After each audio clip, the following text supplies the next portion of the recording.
नमस्कार दोस्तों, स्वागत है आप सभी का आपके YouTube channel doctor Jitendra Ayush पर। आज हम जिस वीडियो में चर्चा करने जा रहे हैं कि इस वीडियो के अंदर हम आपको बताएंगे जो ये मूली सब्ज़ी है या जो हम सलाद के रूप में मूली का इस्तेमाल करते हैं, अगर हम उसका जूस निकाल कर इस्तेमाल करें, पत्तों का और मूली की जो शाखा होती है उसका, तो हमारे को क्या क्या औषधीय लाभ होते हैं। उसके अंदर सबसे पहले मैं आपको बताना चाहूँगा कि जो इसके गुण होते हैं वो होते हैं, त्रिदोष शामक होती है कच्ची मूली और त्रिदोष वर्धक होती है पकी हुई मूली। बाकी इसके जो रुचिकारक होती है, कटु और तिक्त रस इसमें पाया जाता है, उष्ण प्रकृति की होती है, थोड़ी सी गर्म होती है। साथ में इसके लिए इसको सेवन करने से दीपन पाचन बहुत अच्छा होता है। आज मैं आपको जो वीडियो दिखाऊंगा उसके अंदर बताएंगे कि हमारे जो इसका सवरस होता है उसके जूस मात्र से आप किस प्रकार बहुत सारे रोगों में लाभ उसका उठा सकते हैं। साथ ही रक्त संबंधी विकार होते हैं या जो शरीर के अंदर सूजन होती है उसमें भी बहुत लाभदायक होती है। कास और नेत्र संबंधी विकारों में, नेत्र संबंधी जो रोग होते हैं या पेट में कोई पीड़ा वगैरह है, नाभि शूल वगैरह हो जाता है, उदर शूल होते हैं, उदर रोगों में भी इसका काफ़ी लाभ है। तो शुरू करते हैं दोस्तों। सबसे पहले हमें एक ताज़ी मूली लेनी है, मोटा छिलका होता है इसका, उसको उतार लेना है और पत्ते और मूली का जो भाग है सफ़ेद रंग का, उस भाग को या तो घियाकस पर आप कद्दूकस करके इसका मिश्रण बना सकते हैं, या फिर आप इसको मूली का जो मोटा छिलका होता है वो हमने उतार लिया है। इसको मूली को साफ़ करके रख लिया है। दोस्तों, ये जो छिलका है या जो बचे हुए पार्ट हैं ये बिल्कुल साफ़ हों तो आप इन्हें संभाल कर छाया में सुखा सकते हैं और बाद में इसका भी औषधीय प्रयोग हम कर सकते हैं। परंतु अभी हम सिर्फ इस पार्ट का, जो प्लेट में आपको दिख रहा है, इसका हम जूस निकालेंगे। तो दोस्तों, अगर हम इसका पत्तों का रस निकालना चाहते हैं तो इसमें कुंडी सोटे के अंदर या जो भी आपको अवेलेबल हो घर में उसके अंदर कूट के आप निचोड़ सकते हैं तो भी जूस निकल आएगा। और इसको कद्दूकस करके इसके अंदर आप कद्दूकस कर सकते हैं। कद्दूकस करके घियाकस, जो कद्दूकस बोलते हैं, जो भी हमारे घर में अवेलेबल होता है उससे हम करके इसको निचोड़ सकते हैं। लेकिन मैं जो शॉर्ट एंड फास्ट तरीका लेने जा रहा हूँ वो होता है ग्राइंडर वाला, मिक्सर के। तो दोस्तों, मैंने अपने ग्राइंडर के अंदर इसके पीसीस करके डाल लिए हैं। अब मैं इसको थोड़ा सा ग्राइंड करूँगा और अब देखना है इसको निचोड़ के जब हम जूस निकालेंगे बहुत सारा जूस निकलेगा। दोस्तों, देखने में आपको लगेगा ये चटनी बन गई है, लेकिन हमें इसका क्या करना है, इसको इसमें निकाल के कपड़े पर और इसको निचोड़ना है। निचोड़ने के बाद देखिएगा आप, इसका जूस बहुत मात्रा में निकलेगा। और जिस तरह हमने सफ़ेद और हरा भाग लिया मूली का, उसी प्रकार हम अलग अलग करके भी इसका जूस निकाल सकते हैं। इस तरह से दोस्तों, मैंने इसके अंदर इसका जो पिसा हुआ भाग है वो डाल लिया है और हम इसको निचोड़कर इसका सवरस निकाल लेंगे। सवरस प्रचुर मात्रा में सवरस ही निकलेगा, बाकी जो भाग होगा इसको हम यूज़ कर सकते हैं सुखाने के बाद क्षार कल्पना विधि के अंदर या सब्जी के अंदर भी इसको डालकर खा सकते हैं। अभी ये 100 ml के आसपास एक मूली और 2 मूलियों के पत्ते थे जो मैंने जूस निकाला। 2 मूली और 2 मूलियों के पत्ते। अभी आपको जूस दिखाएंगे।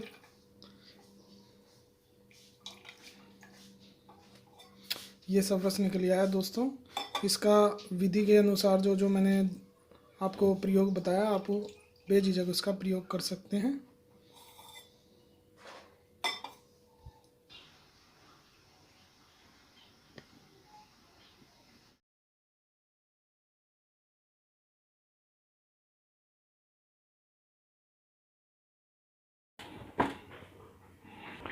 तो दोस्तों, इस प्रकार मैंने सफ़ेद भाग का, हरे और सफ़ेद भाग का अलग अलग जूस निकाल लिया है। मैं इनका प्रयोग औषधि बनाने के लिए कर रहा हूँ और आपको इनका प्रयोग जो औषधीय लाभ हैं इस वीडियो के लिए बता रहा हूँ वीडियो के अंदर। तो सरल विधि है बनाने की, आप देख सकते हैं। ब्लेंडर से भी इसकी ब्लेंडिंग कर सकते हैं या मिक्सर के अंदर डालकर भी इसको मिक्स करके और कपड़े से इसका सवरस निकाल सकते हैं।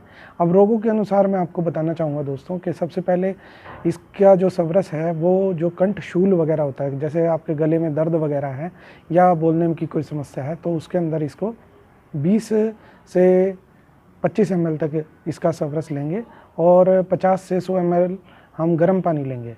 उसके साथ इसके गरारे करने से गले की जो समस्याएं होती हैं, गले में अगर किसी को कफ जमता है, जीभ के ऊपर सफ़ेद सफ़ेद कफ जम जाता है, उसमें भी काफ़ी लाभ होता है। और मुंह से जो दुर्गंध आती है उसमें भी गरारे करने से काफ़ी लाभ होता है दोस्तों। अगर हम इसका जूस पीते हैं और यदि इसकी सब्जी खाते हैं तो कई बार कुछ लोगों की शिकायत होती है कि उनके मुंह से दुर्गंध आती है। उस दुर्गंध को दूर करने के लिए हम अदरक का सेवन करते हैं। उसको खाने के बाद थोड़ा सा अदरक का टुकड़ा अगर हम मुंह में रखते हैं तो मुंह से दुर्गंध नहीं आती है। काफ़ी बार ये देखा गया है कि जो कब्ज का विकार होता है उसके कारण या दांतों की मसूड़ों की कोई समस्या होती है उसके कारण भी मुंह से दुर्गंध आती है। तो उसमें भी ये काफ़ी लाभदायक है दोस्तों, क्योंकि ये शोथहर है, सूजन को कम करने वाला है। साथ ही हम इसको आँखों में जो जाला आता है सफ़ेद रंग का, कई बार आपने देखा होगा जब हम घी का सेवन ज़्यादा करते हैं या भारी भोजन जो देर से पचने वाला भोजन होता है उसका सेवन करते हैं तो आँखों पर जाले आने की समस्या हो जाती है। या जो खेल कूद वगैरह कम करते हैं, व्यायाम वगैरह कम करते हैं, उनकी आँखों में सफ़ेद रंग का आपने मैल देखा होगा। उसको साफ़ करने के लिए घरेलू उपाय ये बहुत अच्छा है कि 1 चम्मच मूली का सबरस और उबला हुआ पानी, आधा गिलास उबला हुआ पानी उसके अंदर डाल के आपने आपकी आंखें धोनी है। इसका कोई साइड इफ़ेक्ट नहीं होता। यदि आपकी कोई ऑपरेशन वगैरह हुआ है आँख का तो इसका आप प्रयोग ना करें। अगर आपका कोई ऑपरेशन वगैरह नहीं हुआ है आँख का तो आप इसका बिल्कुल बेझिझक इस्तेमाल कर सकते हैं और आँखों की सफाई के लिए बहुत अच्छा घरेलू उपाय है। साथ ही दोस्तों वातज कास के अंदर इसका प्रयोग कर सकते हैं हम। अगर हम सब्जी खाते हैं मूली की सब्जी, जो मैंने आपको दिनचर्या में भी बताया था लास्ट वीडियो के अंदर, और कब्ज नाशक जो योगासन वगैरह बताए थे, साथ में पथ्य बताया था, उसके अंदर भी हमने आपको बताया था कि मूली की पत्तों की और मूली का जो सफ़ेद भाग होता है उसकी हमें भुज्जी बनाकर खानी है। अगला प्रयोग है दोस्तों वो है अमल पित्त के अंदर। अगर किसी व्यक्ति को एसिडिटी रहती है, एसिडिटी का मूल जो कारण है उसकी चिकित्सा करनी जरूरी हुई है, उसको अभी हुई है थोड़े दिन पहले या किसी गलत खान पान के कारण हुई है, तो उसके अंदर हमारे को 10 से 20 ml इसका सबरस लेना होता है। साथ में 1 चम्मच के आसपास या 2 चम्मच हम इसमें मिश्री मिला सकते हैं और इसका सेवन कर सकते हैं। इससे काफ़ी लाभ होता है अमल पित्त के अंदर। अमल पित्त से अगला है दोस्तों उदरशूल। किसी को अगर पेट में दर्द रहता है, गैस अफारा रहता है, तो उसके अंदर हमारे को इसका जूस लेना है 25 ml के आसपास। 25 से लेकर 50 ml तक ले सकते हैं। वो आपको उससे घबराहट या नोज़िया वगैरह ना हो। कई बार लोगों को उसका टेस्ट पसंद नहीं आता, लेकिन उसका टेस्ट और बढ़ जाता है जब इसमें हम काला नमक डालते हैं और काली मिर्च डाल सकते हैं। सेंधा नमक भी डाल सकते हैं यदि आपको कब्ज वगैरह नहीं है तो, और कब्ज वगैरह है तो आप काला नमक का प्रयोग कीजिएगा, वो ज़्यादा दीपन पाचन करेगा और गैस का जो विकार होगा उसको ठीक करेगा। तो पेट दर्द के अंदर इसका सबरस हम इस्तेमाल करते हैं। नमक और 2-3 काली मिर्च पीसकर उसको मिलाकर हम दे सकते हैं। दिन में 2 बार प्रयोग करना होता है। इसके प्रयोग में मैं आपको बताना चाहूँगा कि इसका प्रयोग हमें रात को नहीं करना होता, दिन में हम कर सकते हैं, शाम के समय तक कर सकते हैं। जब तक सूर्यास्त नहीं होता तब तक हम इसको सुबह शाम इस्तेमाल कर सकते हैं। जब भी मैं आपको ये प्रयोग बता रहा हूँ, जहाँ सुबह शाम की बात आ रही है वो सुबह की बात आ रही है और सूर्यास्त से पहले शाम की बात आ रही है। तो इससे अगला जो प्रयोग है दोस्तों कामला, फैटी लीवर या जॉन्डिस लीवर के जो विकार होते हैं ना, उनको हम इसका प्रयोग कर सकते हैं। किस प्रकार? ये जो जूस निकाला ना आपने, जूस का ही प्रयोग करना है, लेकिन अगर मूली का जूस के साथ साथ आप पत्तों का रस थोड़ा ज़्यादा लीजिए इसके अंदर, कामला के अंदर, जो भी लीवर से संबंधित विकार हैं उसके अंदर पत्ते थोड़े ज़्यादा हों और मूली जो सफ़ेद भाग है, छिलका उतरा हुआ, वो भाग हमारे को लेना है। दोनों का जूस निकालने के बाद हमारे को पत्ते का जो सबरस होगा वो लेना है 60 ml के आसपास, और 15 ग्राम के आसपास इसमें देसी खंड मिलानी है। तो जो लेने में इजी हो जाएगा, टेस्ट इसका अच्छा आता है, तो फिर हम ले सकते हैं। साथ ही 70 ग्राम जूस को अगर 40 ग्राम शक्कर के साथ लिया जाए तो भी काफ़ी लाभदायक इसमें देखा गया है। पत्तों का जो पानी है ना, उसको हमने उबालना होता है। पत्तों को आप इस तरह से मिक्स कर लीजिए छोटे छोटे पीसीस के अंदर, और उसको 1 गिलास पानी के अंदर डाल लीजिए, 1 मुट्ठी पत्ते। उसको उबालेंगे तो उसके झाग से आएंगे वाइट, तो उसको 1 बार 2 बार उबाला, हल्का हल्का मंदी आंच पर ही देना है। उसके बाद उसको छान के आप प्रयोग कर सकते हैं 50 से 60 ml तक। इसको हमें खाली पेट लेना है खाना खाने से पहले। अब हम बात करेंगे जलोदर की। जलोदर एसाइटिस जिसे कहा गया है, वैसे तो गंभीर रोग है, परंतु इसको हम सामान्य खाने पीने में जो चीज़ें हमारे लिए अच्छी होती हैं इस रोग के अंदर, जिनको ज़्यादा शराब पीने की वजह से या किसी भी और कारणों की वजह से पेट के अंदर पानी भरने लग जाता है, तो उसके अंदर ये बहुत अच्छी लाभदायक होता है इसका जूस। इसका जूस हमें खाली पेट पीना चाहिए 60 ml 50 ml की मात्रा में। अगर किसी के गुर्दों पर ज़्यादा प्रभाव है, उनको लिक्विड जो जूसेस होते हैं वो रिस्ट्रिक्टेड होते हैं या डॉक्टर की सलाह के अनुसार लेने होते हैं। उस दशा में आप इसका 15 से 20 ml तक का सेवन करें। अब हम बात करेंगे रक्तार्ज की।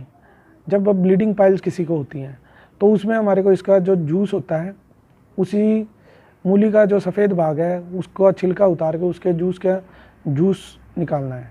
सफ़ेद भाग का जूस छिलका उतार के, और जूस जितना निकला है उसके अंदर रेशो रखनी है। जैसे आपको जूस निकला 20 ml के आसपास या 50 ml के आसपास लिया आपने जूस, तो उसमें 5 ग्राम या 10 ग्राम जो देसी घी होता है ना गाय का, वो आपने मिला के सुबह सुबह मॉर्निंग में लेना है।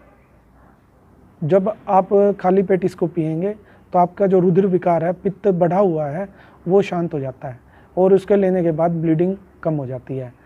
साथ ही जो पेट के अंदर वायु का जो प्रकोप होता है, कफवात जो दूषित हो रहे होते हैं, उनको भी ये शांत करती है। तो बवासीर के अंदर या रक्तार्ज जिसकी हम बात कर रहे हैं उसके अंदर इसका काफ़ी अच्छा प्रयोग हम कर सकते हैं। दूसरा दोस्तों, वृक्क दोषों के अंदर वैसे तो मैंने आपको पुनर्नवा की वीडियो बताई थी, उसके काफ़ी अच्छे व्यू भी मिले हमारे को, तो काफ़ी लोगों ने सराहना भी की। पुनर्नवा के जिस प्रकार पुनर्नवा तो वर्षा ऋतु और ग्रीष्म ऋतु में ज़्यादा मिलता है, और ये जो मूली हमारे को ठंड में ज़्यादा मिलती है।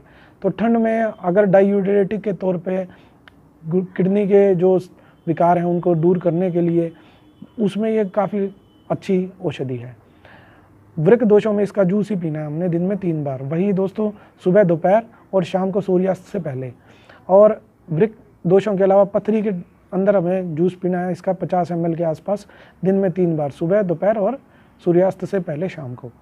तो बवासीर के अंदर एक और लाभदायक योग है दोस्तों, जो इसका जूस होता है उसको 20 ग्राम जूस के अंदर हम गाय का घी 30 ग्राम मिला लें, और सूखी सब्जी जो इसकी बनती है, जब हम इसका जूस निकाल लेंगे, जो पार्ट बचेगा ना उसको छाया में सुखा के रख सकते हैं हम, या हम उसकी सब्जी बना सकते हैं जिसके अंदर हम इसके साथ नींबू बनने के बाद डालना होता है सब्जी के अंदर, और आपको टमाटर का सेवन उसके साथ करके आपका पेट साफ रहता है, जिससे आपको काफ़ी लाभ मिलेगा। सूखी मूली की जो पुल्टिस बना के मतलब पट्टी के साथ इसकी सिकाई की जाती है, उसमें मस्से हो जाते हैं नीचे, उसमें भी शांति मिलती है। तो मस्सों पर सिकाई के लिए इसका अच्छा प्रयोग है। साथ ही जो सब्जी बनाकर खाते हैं तो उससे काफ़ी लाभ मिलता है।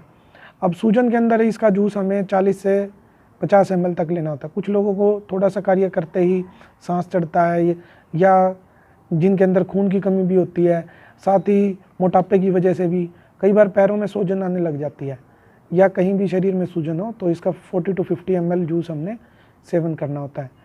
खाली पेट लेना होता है दोस्तों, सुबह और दोपहर या शाम को जब भी लें तो खाना खाने से पहले लें। लकवे में भी इसके जूस का काफ़ी अच्छा लाभ देखा गया है, 20 से 40 ml तक की मात्रा में दिन में 3 बार खाना खाने से पहले। साथ ही दोस्तों, दाँत के अंदर हम इसका लगाने के लिए प्रयोग करते हैं जूस का।